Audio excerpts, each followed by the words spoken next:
नमस्कार दोस्तों, नए वीडियो में आप सभी का फिर से स्वागत है। और आज हम लोग बात करेंगे जो अपना ऑस्ट्रेलिया महाद्वीप है उसकी मैपिंग के बारे में। इससे पहले की वीडियो में हम लोगों ने क्या किया था, जो उत्तर अमेरिका था उसके बारे में पढ़ा था, और दक्षिण अमेरिका था उसके बारे में भी हम लोगों ने डिटेल में पढ़ लिया था। साथ ही साथ अपना अफ्रीका था उसके बारे में भी डिटेल में पढ़ लिया था। क्योंकि उसमें कि हम लोगों ने दो वीडियो क्या किए थे, वो तो मेम्बर्स ओनली कर दिए थे, क्योंकि आप लोग क्या उस पर अच्छा रिस्पॉन्स नहीं दे रहे थे। अगर आप लोग क्या करते हैं, इस पर अच्छा रिस्पॉन्स देते हैं तो हम लोग क्या करेंगे, जो पुराने मेंबर्स वाले क्लासेस थी उसको भी हम लोग क्या कर देंगे, पब्लिक कर देंगे। और साथ ही साथ डिपेंड करेगा कि आपका क्या है, इस पर रिस्पॉन्स कैसा रहता है। तो चलिए शुरू करते हैं आज की मैपिंग को। तो आप लोग जानते होंगे कि ऑस्ट्रेलिया महाद्वीप क्या है, जो विश्व का सबसे छोटा महाद्वीप आता है। और इसमें क्या मुख्य रूप से आप देख रहे हैं, ऑस्ट्रेलिया महाद्वीप कहाँ पे पड़ता है, दक्षिण प्रशांत महासागर में पड़ता है। जो और आप लोग जानते होंगे जो कि हमारा जो ऑस्ट्रेलिया महाद्वीप होता है, इसके मध्य से बिल्कुल क्या मकर रेखा गुजरती है। और इसका मैंने क्या बताया, जो कि विश्व का सबसे छोटा महाद्वीप है और एकमात्र ऐसा महाद्वीप है जो कि एक द्वीप के नाम पे इसका नाम पड़ा है। तो ये बात आपको पता लगी होगी। अभी बात कर लेते हैं कि ऑस्ट्रेलिया महाद्वीप जो है आखिर इतना, बल्कि एक तरीके से इसकी कुछ खूबियाँ हैं उसके बारे में बात कर लेते हैं। तो आप लोग जानते होंगे यहाँ पे क्या ग्रेट डिवाइडिंग रेंज होती है वो पाई जाती है। और क्या होता है यहाँ पे देख रहे होंगे, वास जल संधि होती है वो भी होती है। तो हम लोग क्या करेंगे, पूरा का पूरा डिटेल में पढ़ेंगे। तो चलिए शुरू कर लेते हैं। जैसे कि इसकी अगर पॉलिटिकल मैप यानी कि राजनीतिक मैप के बारे में बात की जाए, तो ऑस्ट्रेलिया को आप लोग देख रहे होंगे मुख्य रूप से 5 से 6 भागों में बांटा गया। आप उत्तर वाली एरिया उसका क्या कह दिया, उत्तरी क्षेत्र। पश्चिम वाले को पश्चिमी ऑस्ट्रेलिया कह दिया गया। दक्षिण वाले को दक्षिणी ऑस्ट्रेलिया। और इधर क्या देख रहे होंगे, क्वींसलैंड, इसका नाम दे दिया गया क्वींसलैंड। नीचे इसका क्या नाम दे दिया गया, न्यू साउथ वेल्स। तो यहाँ पे आप लोग देख रहे होंगे न्यू साउथ वेल्स, आपने कई बार नाम सुना होगा। तो आपको यहाँ पे देखने को मिल रहा होगा न्यू साउथ वेल्स, जिसकी राजधानी क्या है, सिडनी है। आपने सिडनी भी कई बार न्यूज़ में सुना होगा, जो कि ऑस्ट्रेलिया के एक प्रांत है जिसका नाम है न्यू साउथ वेल्स। उसके नीचे आप जाएंगे, उसके नीचे क्या है, विक्टोरिया। और इसका जो राजधानी उसका नाम है मेलबर्न। तो आपने मेलबर्न भी काफ़ी नाम सुना होगा। यहाँ पे आप लोग देख रहे होंगे वास जल संधि, जो कि आपने काफ़ी बार अपने मैपिंग की क्लास में या फिर किसी न्यूज़ में काफ़ी बार सुना होगा। तो ये हमारी क्या होगी, वास जल संधि। इसके नीचे आप देखेंगे तस्मानिया है, और तस्मानिया की राजधानी क्या है, होवर्ट है। तो आपने यहाँ पे इतना सारा देख लिया जो भी इंपॉर्टेंट था। अभी बात आती है कि जो ग्रेट ऑस्ट्रेलिया की खाड़ी आप लोग देखेंगे ऑस्ट्रेलिया के दक्षिण में पड़ती है। तो कौन सी पड़ती है, ग्रेट ऑस्ट्रेलियन खाड़ी।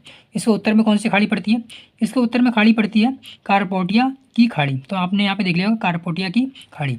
इधर क्या हमारा, इधर हमारा पड़ता है तिमोर सागर। आपने ये भी काफ़ी बार मैपिंग में सुना होगा, तिमोर सागर। और टोरस जलसंधि, जो कि आप लोग यहाँ पे देख रहे होंगे, टोरस जलसंधि आपको यहाँ पे देखने को मिल जाएगी।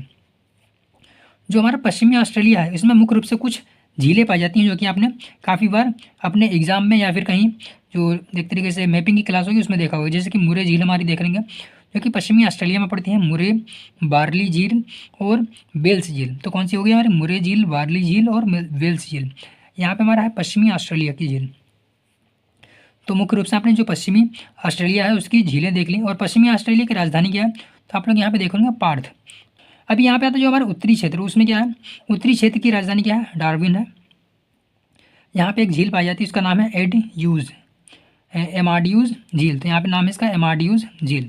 और वहीं जो अपना दक्षिणी ऑस्ट्रेलिया है, तो दक्षिणी ऑस्ट्रेलिया में मुख्य रूप से जो झीलें पाई जाती हैं उसका नाम है आयर झील, टोरंस झील और गार्डनर झील। तो आपको यहाँ पे क्या मुख्य रूप से सबसे इंपॉर्टेंट अगर पॉइंट की बात की जाए तो आपको यहाँ पे याद रखना है झीलें। अगर एग्जाम में कभी आएगा तो झीलों के बारे में ही क्वेश्चन बन सकता है, सीधे सीधे पूछ लिया जाएगा कि उपरोक्त में से कौन सी झीलें किस महाद्वीप में पाई जाती हैं, या फिर उपरोक्त में से ये सारी झीलें मतलब कि सीधे सीधे बोल दिया जाएगा, ये नाम दे दिया जाएगा और पूछ दिया जाएगा कि आपसे ये क्या है। जैसे कि आपने इससे पहले भी देखा होगा, एक जो अपना राजस्थान की झीलें थी उसके बारे में पूछा गया था। तो ये भी बन सकता है कि ऑस्ट्रेलिया की झीलों के नाम लिख दिया जाए और आपसे पूछ लिया जाए कि ये आखिर है क्या, जनजातियाँ हैं, भाषाएँ हैं, झीलें हैं या फिर पक्षियों के नाम है। तो आपको याद होना चाहिए, मुरे क्या है, झील है, वार्ली झील है, वेल्स भी झील है, पश्चिमी ऑस्ट्रेलिया की झील है, और एमाड्यूज झील है, आयर झील है, टोरंस झील है, और गार्डनर भी हमारी क्या है, झील है। तो ये चीज़ आपको यहाँ पे कंफर्म हो गई होगी। उसके बाद में यहाँ पे हमने क्या बताया था, न्यू साउथ वेल्स जो हमारा हो गया था, वास जलसंधि है वो भी हम लोगों ने कवर कर ली थी। इधर हमारा क्या पड़ता है, इधर हमारा पड़ता है हिंद महासागर, नीचे हमारा भी हिंद महासागर, इधर हमारा प्रशांत महासागर। यानी कि ऑस्ट्रेलिया एक ऐसा महाद्वीप है जो कि तीनों ओर से यानी कि चारों ओर से अगर कर दिया जाए पूरा का पूरा महासागर से घिरा हुआ है। चलिए अभी हम लोग क्या करते हैं, जो इसका प्राकृतिक मानचित्र उसके बारे में पढ़ लेते हैं। हम लोगों ने क्या बताया था, जे हमारा पड़ जाता है हिंद महासागर, इधर प्रशांत महासागर, उसके नीचे भी हिंद महासागर यहाँ पे पड़ता है। और इसकी मैंने क्या बताया, यहाँ पे तस्मानिया का द्वीप है, और यहाँ पे तस्मानिया द्वीप के पास में कौन सा है, पिलनर्ड्स द्वीप है। और वास जल संधि आपको यहाँ पे ध्यान रखनी कि ऑस्ट्रेलिया का दक्षिण में पड़ती है वास जल संधि, काफ़ी बार एग्जाम में पूछा भी गया है। और यहाँ पे देख रहे हैं ग्रेट डिवाइडिंग रेंज, जो कि ऑस्ट्रेलिया एक तरीके से इसी के लिए विख्यात है। यहाँ पे ग्रेट डिवाइडिंग रेंज पड़ती है। यहाँ पे कोरल सागर, तो कोरल सागर आपने यहाँ पे देख लिया होगा, कोरल सागर हमारे यहाँ पे पड़ जाता है।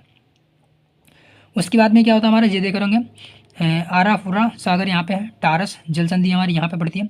कार्टपेनिया की खाड़ी आप लोग देख रहे हैं उत्तरी ऑस्ट्रेलिया में पड़ जाती है। कैम्ब्रिज की खाड़ी भी उत्तरी ऑस्ट्रेलिया में पड़ती है। उसके बाद में आता है, आप धीरे धीरे हम लोग क्या करते हैं, जो पर्वत श्रृंखला है उसको पढ़ेंगे और नदियों को भी पढ़ेंगे। साथ ही साथ मरुस्थल है, जो कि ऑस्ट्रेलिया के सबसे इंपॉर्टेंट, आप लोग देखिए ऑस्ट्रेलिया के 3 से 4 चीज़ें इंपॉर्टेंट है। पहला क्या है, मरुस्थल, दूसरा नदियाँ, तीसरा झीलें, और चौथी क्या हो गई हमारी, ये पर्वत श्रृंखला। अगर आपको इतना याद है तो ये मान के चलिए अगर ऑस्ट्रेलिया से कोई भी क्वेश्चन आता है तो आराम से उसको डील कर पाएंगे। तभी हम लोगों ने यहाँ पे क्या पर्वत के बारे में चलिए पढ़ लेते हैं। देख रहे हैं आप यहाँ पे क्या, मैकडॉनल्ड, तो मैकडॉनल्ड पर्वत कहाँ पे हमारा पड़ता है, ऑस्ट्रेलिया में पड़ता है। कुछ लोग यहाँ पे कंफ्यूज हो सकते हैं, वो समझेंगे शायद अमेरिका में होगा, पर आप लोग यहाँ पे देख रहे होंगे ये मैकडॉनल्ड का पर्वत है, कहाँ पे पड़ता है हमारा, ऑस्ट्रेलिया में पड़ता है। उसके बाद आप लोग देखेंगे ब्रूम शिखर, तो ब्रूम शिखर भी हमारा ऑस्ट्रेलिया में है। और फास्टेज क्या लिखा हुआ है, फास्टेस्क्यू नदी हमारी कहाँ पे पड़ती है, ऑस्ट्रेलिया में पड़ती है। गेस्कॉडन की नदी है, आगे मंचूरियंस और मूरे झील, तो आप लोगों ने मूरे झील ऑलरेडी पढ़ लिया था। यहाँ पे ग्रेट ऑस्ट्रेलियन की खाड़ी हमारी कहाँ, दक्षिण ऑस्ट्रेलिया में पड़ जाती है। मूरे नदी यहाँ पे पड़ती है। और कोशियोगो शिखर हमारा देख रहे हैं जो दक्षिण ऑस्ट्रेलिया उसके पश्चिम दक्षिण ऑस्ट्रेलिया के पूर्व वाले रीजन में पड़ जाता है। ग्रेन्स पर्वत यहाँ पे देख रहे होंगे। सिल्वेंस रेंज हमारी यहाँ पे मिल जाती है। फिनलैंड नदी, फिलनार्ड नदी हमारी यहाँ पे आप लोग देख रहे होंगे इस एरिया में मिल जाती है। यहाँ पे आप लोग देखें मध्यवर्ती जो निम्न भूमि है, तो मध्यवर्ती निम्न भूमि सीधे सीधे पूछा जा सकता है कि कहाँ पे पड़ता है, तो मध्यवर्ती निम्न भूमि हमारी ऑस्ट्रेलिया में पड़ती है। ग्रेट विक्टोरिया का मरुस्थल कहाँ पे हमारा, ऑस्ट्रेलिया में है। गिब्सन का मरुस्थल कहाँ पे हमारा, ऑस्ट्रेलिया में, तो जरा हमारा गिब्सन का मरुस्थल, ये रहा हमारा ग्रेट विक्टोरिया का मरुस्थल, ये रही हमारी मुरे झील, ये मैकडॉनल्ड का पर्वत श्रृंखला है या फिर जो भी पर्वत है। उसके बाद में क्या है, ग्रेट सैंडी मरुस्थल, तो आपको यहाँ पे मुख्य रूप से कितने मरुस्थल याद रखना है, ग्रेट सैंडी का मरुस्थल, गिब्सन का मरुस्थल, ग्रेट विक्टोरिया का मरुस्थल और मध्यवर्ती निम्न भूमि, आपको ये सब याद रखना। तो इस प्रकार से हम लोगों ने क्या है, जो ऑस्ट्रेलिया था उसके कुछ इंपॉर्टेंट पॉइंट थे, और जो भी इंपॉर्टेंट नदियाँ, झीलें, पर्वत या फिर पठार हो सकते थे या फिर निम्न भूमि हो सकती थी, जल संधियाँ, खाड़ी, जो भी हो सकता था, हम लोगों ने सारा का सारा कवर कर लिया है। आगे चलिए हम लोग देख लेते हैं इसकी कुछ जलवायु क्षेत्र, उसके बारे में भी हम लोग फटाफट से पढ़ लेते हैं। अभी बात कर लेते हैं कि ऑस्ट्रेलिया उसकी प्राकृतिक जो जलवायु है वहाँ पे कैसी पाई जाती है। अब जैसे कि आप लोग देख रहे हो इधर साइड में दिया हुआ संकेत, उसके अकॉर्डिंग आप समझ सकते हैं कि आगे कि ऑस्ट्रेलिया में किस प्रकार की जलवायु पाई जाती है। अब जैसे कि उष्णकटिबंधीय वन हमारे कहाँ पे पाए जाएंगे, सीधी सी बात इसके उत्तर में ही पाए जाएंगे, क्योंकि उष्णकटिबंधीय रीजन भी हमारा यहीं पे पड़ेगा। तो उष्णकटिबंधीय वन हमारे कहाँ पे है, उत्तर ऑस्ट्रेलिया में पड़ते हैं। उसके बाद में पड़ता है हमारा उष्ण कटिबंधीय घास भूमि, आप लोग देखेंगे मध्य ऑस्ट्रेलिया के बीच में पड़ता है, यानी कि मध्य ऑस्ट्रेलिया के थोड़ा सा उत्तर में। तो ये हमारा क्या एरिया है, उष्ण कटिबंधीय घास भूमि। उसके बाद में आता है मरुस्थल एवं अर्ध मरुस्थल, तो हमारा जो भी आप शेडेड एरिया देख रहे हैं जो हमारा क्या है, मरुस्थल एवं अर्ध मरुस्थल। उसके बाद में शीतोष्ण घास का मैदान हमारा देख रहे हैं, जो हमारा डॉट वाला पॉइंट है वो हमारा शीतोष्ण घास का मैदान है। उसके बाद में जालीनुमा संरचना है वो हमारा शीत वन पाया जाता है, तो वो हमारा क्या हो जाता है, शीत वन हो जाता है। यहाँ पे देखेंगे जो हमारा तस्मानिया वाला रीजन था वो भी हमारा क्या है, शीत वन में आता है। तो इस प्रकार से हमने जो भी ऑस्ट्रेलिया के इंपॉर्टेंट पॉइंट थे वो सारे के सारे पॉइंट कवर कर लिए हैं।